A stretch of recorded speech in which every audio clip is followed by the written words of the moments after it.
Hello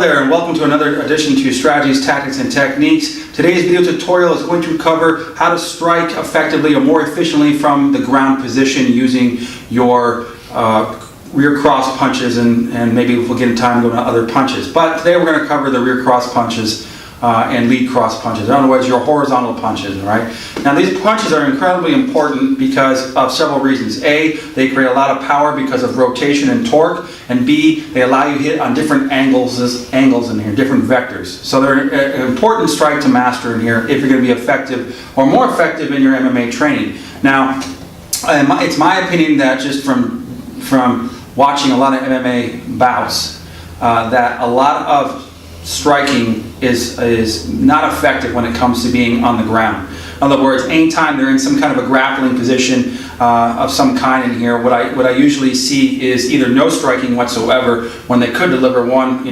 powerful strike to either into the midsection here or to the face, or I don't see any striking at all when they could. Otherwise, they're trying to grapple too much in here, so I'll see something like this in here where we're entangled in here like this, right? We're just going to talk about standing up in here because basically on the ground it's almost the same thing. As I see, a lot of them trying to get in here and pummel in and trying to get into the throws and the takedowns in here. When I'm looking at this thing going, you could just deliver one hellacious blow into his body in here like this, and then go for your takedown or whatever you're going to do if it happens to be there. So, in other words, ground striking is something that is really neglected when it comes to MMA fighting. Most of the training on the ground is all based on submissions, jiu-jitsu and wrestling, about trying to get into a control position to find a submission, and very little ground and pound. The most ground and pound I see is when people are in a mount position trying to hit in here like this, and a lot of times it's not very effective in my opinion because it takes them 15, 20 strikes to even cut an eye open or lacerate or something like this, and then what happens is that the bout ends and the round ends and the guy gets up and walks away no problem when the fight should have been over in about 3 or 4 punches. So today we're going to work on how to strike from the ground. Now, I'm not going to get into this video today. It will take way too long. What happens when a person's striking back and how do you strike back from there. That's more of ground defense and how to counter grappling, or what happens when a guy's holding you like so, how you can deliver your techniques from there. We're not going to get into that today.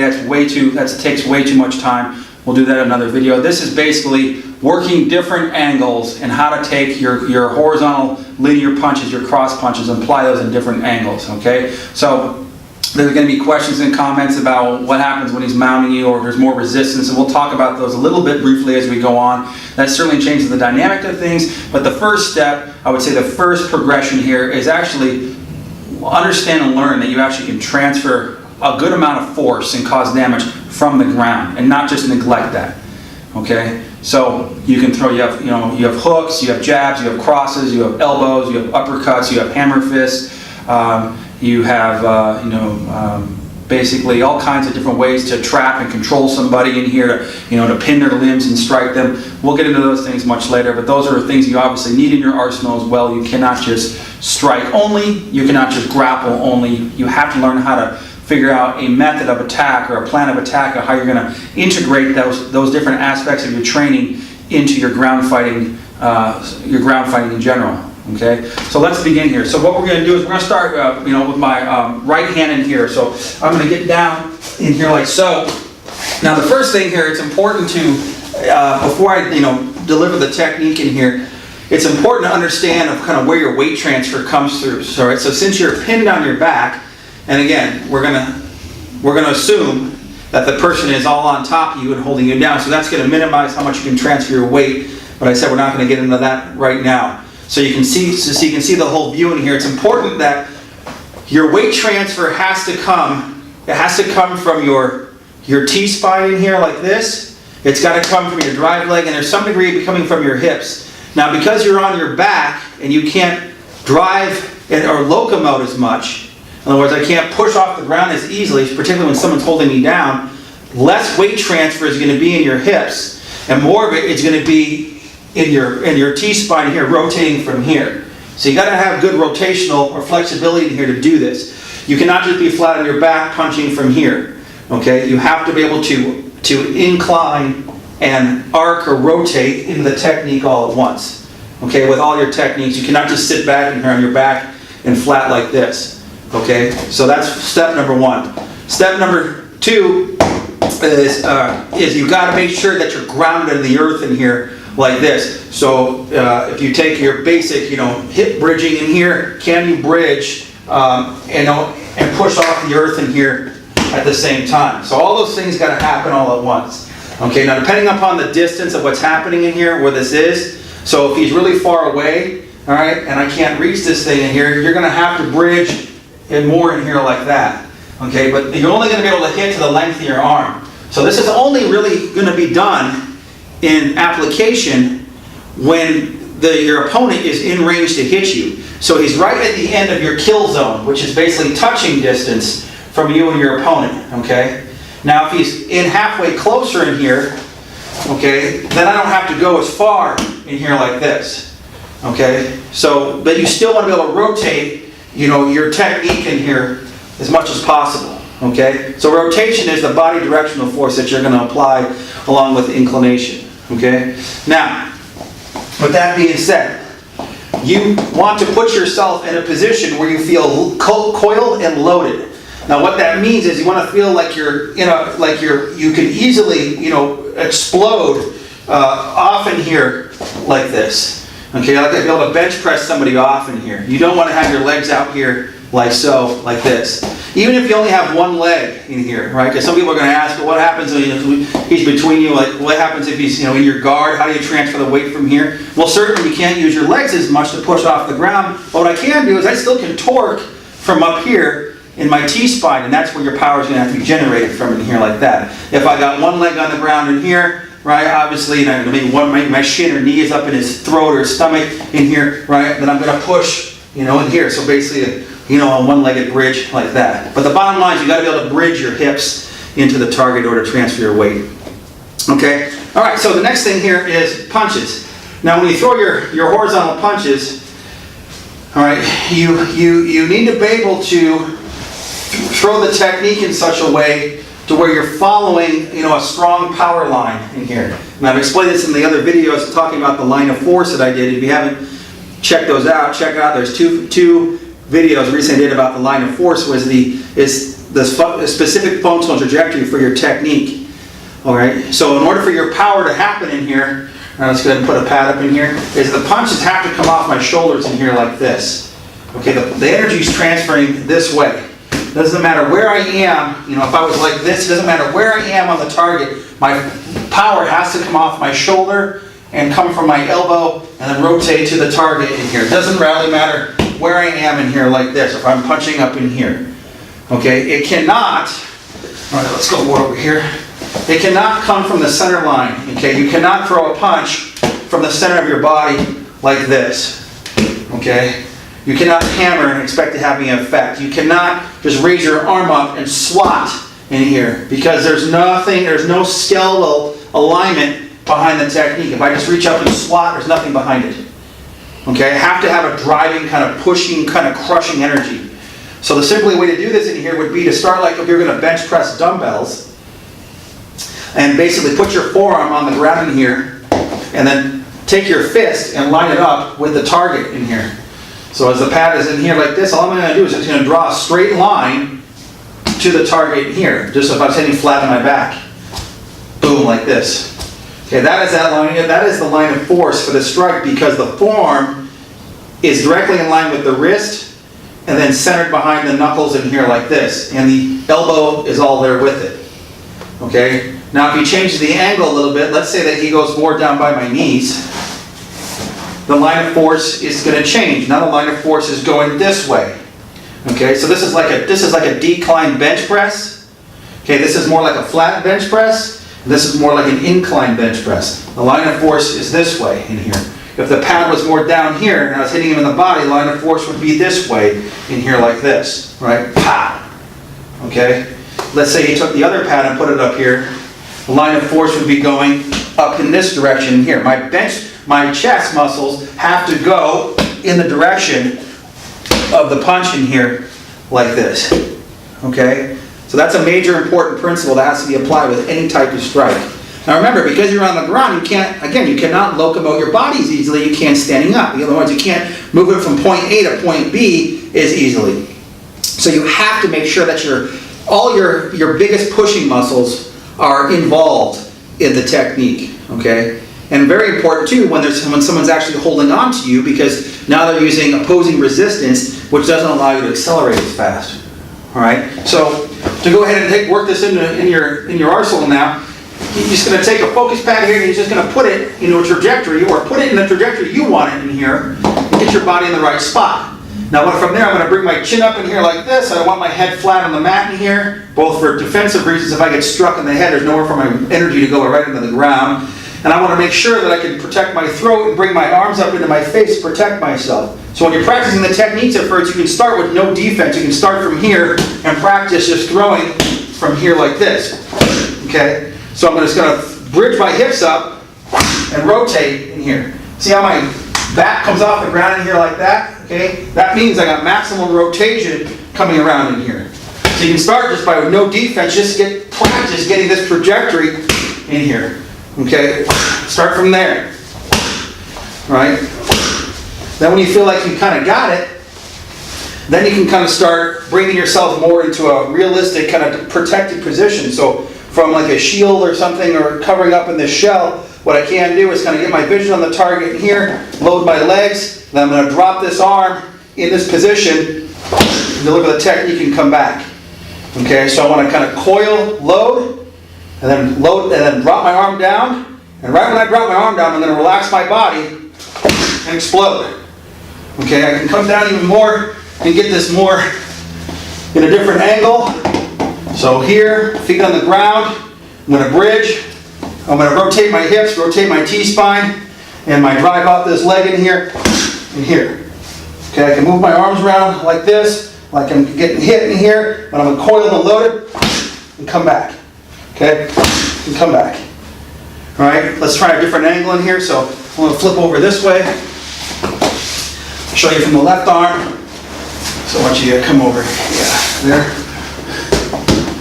Okay, so, yeah, that's fine. So from here, I'm going to hit more down this direction. The same principles. So drop this into a position so you can see that. Get this elbow out and come and deliver. Here.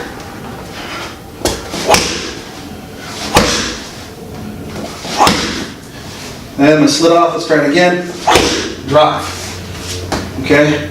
All right, so those are some different angles. All right, now let's change the angle some more. Let's say that he's above me more, so this would be more like your inclined bench press. So like a north-south position. So we're going to angle the pad. Now make sure when you get the pad here, make sure you can reach it pretty easily. Don't put this in such a direction where I'm like, let's say he's way up here, I can't reach it. Well, I should be doing it. I should be doing this technique anyway. I mean, if it just comes out of nowhere like that, and I kind of miss him in here. But what I should be doing is getting my feet, I should be turning actually, getting my feet in position to, to grapple and kick him off. But that's beyond the scope of this tape. So put the pad in a position where you can hit in here.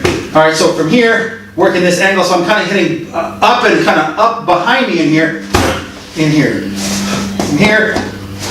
here. Right, now, what if I was more this way in here? I come across, I have to really come across my body, deliver it this way.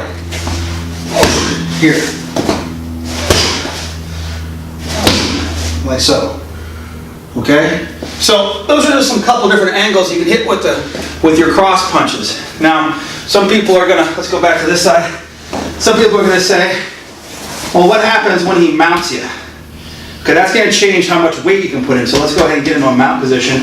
And you certainly you need to do this from here. So once you can do those basic positions, or basic without him mounting you, all right, then from here, the same basic idea. So I'll angle the pad, find that line of force, All right, now I can't bridge as much, but I definitely can still hit with a lot of power in here. So I can get in close, you know, when he's trying to hit me, right here.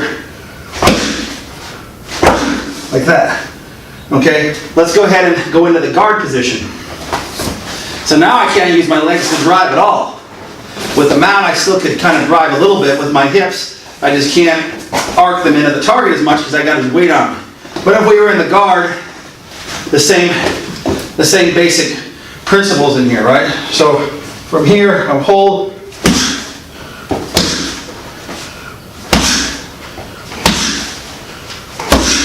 Like so. Then he falls into me. Okay? If I got one leg in here, let's go to that one. The same basic idea. I can use them to kind of push and pull. I can load for a power shot. Boom. Or I can just be a quick shot in here. Or it can be repetitive hits. Like that. Okay, so those are some other variations. You got a guy when he's got his weight on you. Right? Some of the other questions are probably going to come up. Again, I said I'll answer those things later on in a different video. Is what happens, you know, when he's actually trying to go for a submission or a lock. Well, the answer is not to be there in the first place. You're going to have to use other techniques like feeling, you know, where he's trying to hold on to you so you can escape and, you know, pull your hand out of there, your limb, your leg, whatever it is to deliver a technique off. Obviously, not to get there in the first place. Okay, but if you're proactive and you're striking, in grappling, it's going to be much harder for a guy to hold on to you. The problem is when people grapple, they grapple back. Their defenses to grappling are to use grappling defenses back.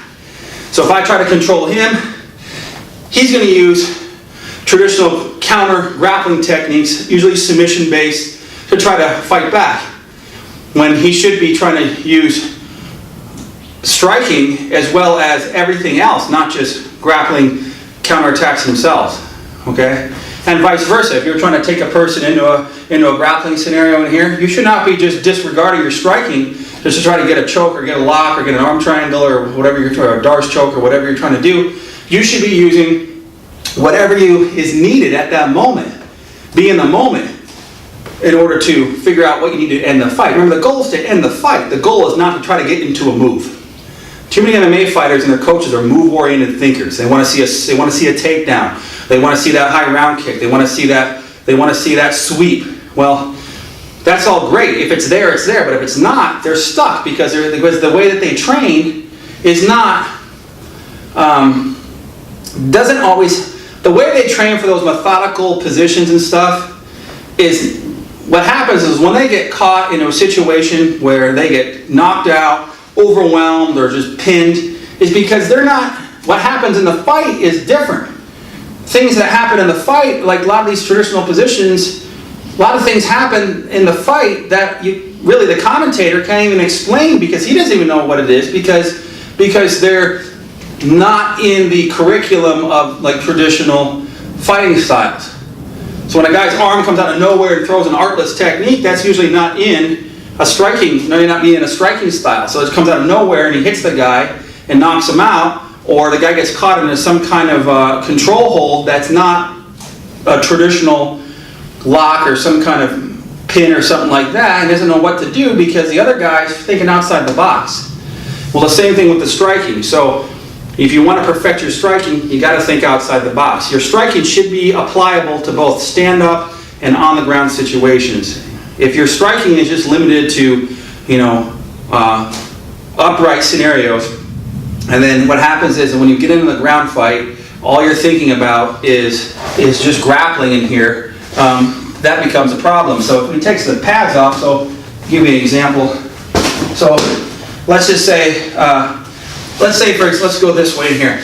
Let's say that he's going to try to get me in a side control position, right? And he wants to try to get his, get the traditional, get his head under here, and get me wrapped up in here like this. All right. So go back to starting. Okay. So what happens is he's trying to get into that position. And then obviously I got my counters on how to get out of it. Right? So go ahead and kind of put me into that position. So my things are to try to, get in here, get into a thing like this and, sweep them over in here like that. Right? So that might be an option to do. But what happens, when the time frame, what's to happen, what if the weight distribution, and what if he does something ahead of that that precedes that hold and takes me out of my element.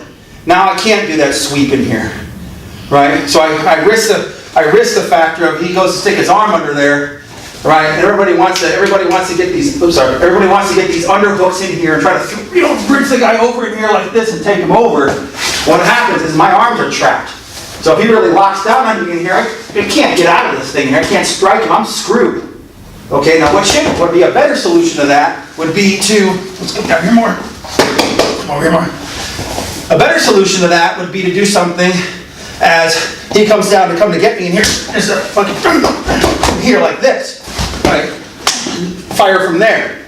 That would be much more efficient than letting the guy get down on me in here and then me trying to do some traditional sweep that's out of my jiu-jitsu manual, and then when it fails, I'm stuck in here pinned to the ground. Okay, that's just a silly thing to do because I'm following, this move-by-move oriented thinking. So remember, the goal is to end the fight. So when he came down on me like that, right, there was nowhere, he didn't have a chance to hold me down. Because I'm not going to let him do that. I don't want somebody grabbing my neck. Or what if I'm in my guard? Or he's in my guard, right? So instead of me trying to come down here and do the wrist control stuff in here like this and come up here and do this sweep in here like this, why am I doing all that stuff when I'm in a very, very vulnerable position as it is? I should be trying to get the guy off in here. I'm not going to let him come down and try to smother me. I'm going to try to keep him off in here with these punches in here like this. So, even if he tried to throw a punch himself, boom, I'm here like that. I'm coming out of this thing and I'm smash the crap out of him here and then boot him in the face or boot him away in here and get him off me. That's what should be really happening like that, but they're not training like that. They're training to accept the grappling, learn how to use more complex techniques to try to stop the grappling, like 2, 3, 4, 5 different setups just to get a hold or a submission. Doesn't make any sense to me. So practice, go ahead, practice what I was going through in the beginning, and practice on delivering those cross punches from different positions in here. So basically from standing up, you're going to be delivering it like this, which would be straight up. You're going to be delivering it downward, which would be like a decline bench press. You're going to be delivering it upward in here, which would be incline bench press, delivering at different angles. Practice those different techniques, all right? We'll see you next time. Take care. Don't forget to subscribe. If you feel the information was informative, please share it with your friends and training partners and give me some feedback and tell me what kind of more content you'd like to see. Take care.